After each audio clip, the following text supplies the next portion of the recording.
This year, I focus on conquering new things in Mistria. Activities like farming and animal care stay mostly the same as in the first year, unless there's something new to mention later on. Let's see what I've achieved this spring. Year 2 begins with a letter from Adeline.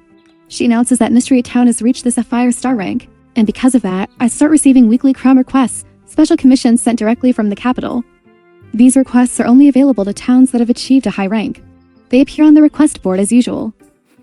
When I check them out, I realize they are quite similar to the regular townspeople requests, but with one key difference. The required item quantities are much larger. And when I complete them, instead of turning them in directly, I have to place all required items into the shipping bin, then report back to Adeline. In the following days, I start receiving more letters from everyone in town. Since my friendship with the villagers has grown, I often get invitations to visit their homes and spend time together. First is Adeline. She asks me to come and choose a relief package that the capital has agreed to send to help the town recover after the storm. Between building materials, stone and wood, and cookies, I choose cookies. After all, you can't work hard on an empty stomach. Next is Balur. He tells me that he's the one who ships all the goods I sell throughout the region, and says he has some advice for me. When I visit him at the inn, he isn't in his room, but by chance, I find his journal. In it, he writes about working tirelessly to help the town, not only delivering my goods, but also trading supplies needed for the town's recovery after the earthquake. When he finds out I've read it, he gets flustered and denies everything, saying, "I'm only doing this for myself. If the town grows, I grow too."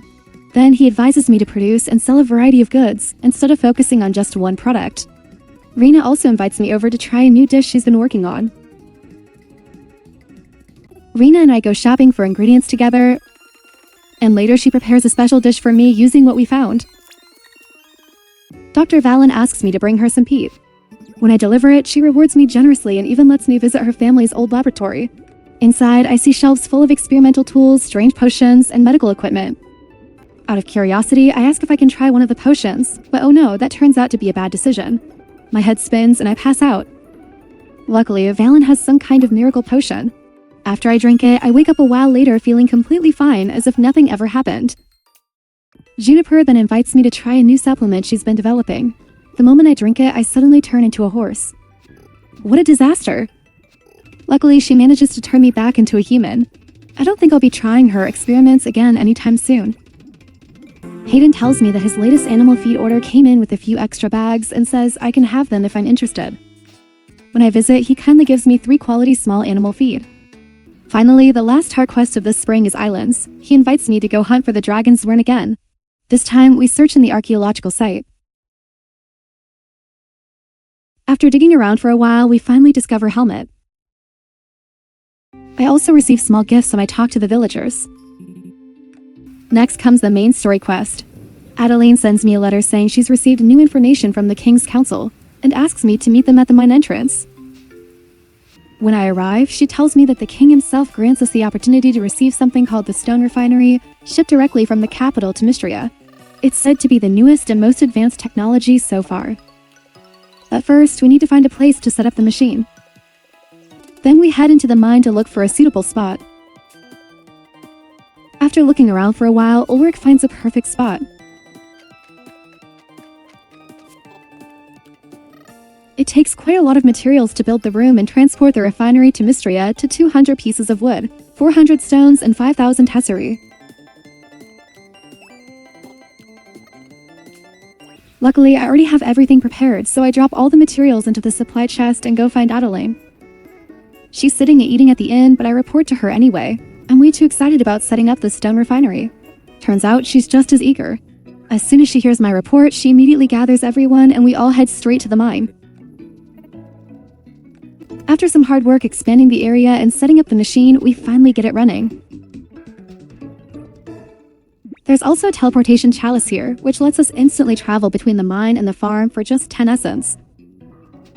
The refined stone is incredible. I can turn ordinary rocks into everything from wood and gems to animal feed. From now on, I don't need to spend 50 tesserae to buy feed anymore. I love the refined stone. This year, I also focus on catching all the remaining fish to complete the museum's fishing sets. Before starting the summer sets, I make sure to learn the perfect catch and legendary skills so I can easily catch rare, uncommon, and legendary fish. To save time, pay attention to the size of each fish so you can catch exactly the one you're missing. The first set is the Spring River set. First is the small chub, followed by carp, which is a medium-sized fish. The big fish this season is walleye. Although it's common, it only appears during rainy or rain weather. The hardest fish to catch in this set is the paddlefish, a rare giant fish. Next is the spring pond set. To catch the fish in the pond, there are 3 locations we can fish. First, the 3 ponds on the Eastern Road. Second, the pond in Deep Wood. And finally, the pond near the manor house. The fish I catch include the small ones, barb and angelfish, medium-sized fish, crucian carp, and large fish, brown trout. Finally, the hardest fish for me to catch this season is the goldfish. Even though I fish in the pond almost every day without missing a single one, I only manage to catch it at the very end of the season. It's a small-sized fish. Next is the spring ocean set. For small fish, I catch shrimp and anchovy. Lobster is medium-sized. The large fish, which only appears on rainy, rain, or thunderstorm days, is the mackerel. Finally, the giant fish is the ocean sunfish, a rare fish found in the ocean. And the final set I complete is deep woods. The fish here can be caught in any season, but sunny and forest perch are only found in rain, thunderstorms, snow, or blizzard weather. So I've caught all the fish for this season. Speaking of fish, I can't forget the legendary ones. They only appear on special weather days. In spring, that's on breezy with cherry blossoms days. At the start of the day, a message appears. A legendary fish is nearby. To catch it, keep the following in mind. First, it only appears in the pond and it's a small-sized fish. If you've tried catching all the small fish and it hangs the pond but still can't get it, don't worry, just leave and come back. Because each time you do, the fish in the pond reset. I return for the second time and finally catch it. It's called the cherry fish and it looks absolutely beautiful. I thought I had collected all types of forage, but there are still a few I didn't find in my first year. The first one I discover is nettle. It's usually found around Sweet Farm, but sometimes it appears randomly in other places too. The second one is fiddlehead. I happened to find it near the museum on a rainy day. What a lucky moment. Rare and legendary insects are really hard to find, so I can't collect them all in the early spring of my second year. I'll save that part for the winter video. However, I do manage to find 2 new types, both living in Deepwood. The first one is lone, an uncommon insect that can sometimes drop when you shake the trees in the forest. The next one is the moat firefly. It's not particularly rare, but it only appears on sunny, breezy with flowers, or breezy with falling leaves days, and it's active from 8 p.m. to 2 a.m. While traveling between different locations, I also find 2 new artifacts. Both of them can only be found in specific areas. The first one, meadow leaf, is only found in Deepwood. The second one, vintage sickle, can only be found on the farm. Keep in mind that you need to learn the former farmer's skill to be able to dig up artifacts from the vintage farm tool set. Besides that, I also start going back into the mine to look for more artifacts. This time, I focus on completing the upper mine set. To find everything in the set, you need to explore from floor 1 to floor 19. I was still missing 2 artifacts, but luckily I managed to collect them all this season. From my experience, finding these is all about luck. Just keep going back and forth through the floors, and sooner or later, you'll get them all.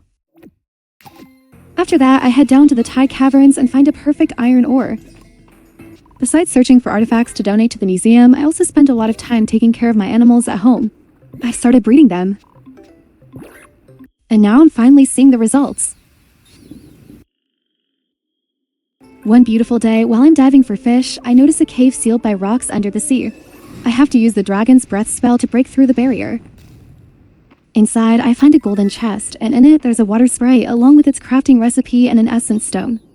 To use it, I need to place the water sprite on the soil I want to water, then charge it with an essence stone for it to work. There's also another hidden cave that's easy to find. It's right next to Errol's house. Inside that one, I discover another golden chest containing animal sprite statues. This item is incredibly useful. It lets me pet all my animals at once, so I don't have to walk around petting them one by one anymore. How amazing.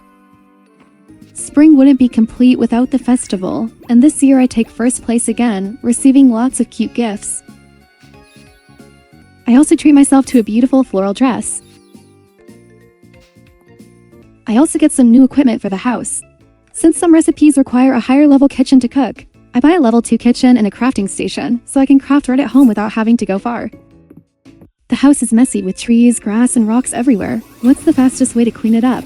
Here's my solution. Use Dragon's Breath. Just one breath and everything is cleared at once. Saves so much time. Spring ends, but the adventure doesn't stop.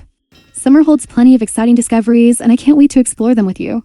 Make sure to like, share, and follow so you don't miss a thing. Thanks so much for your support.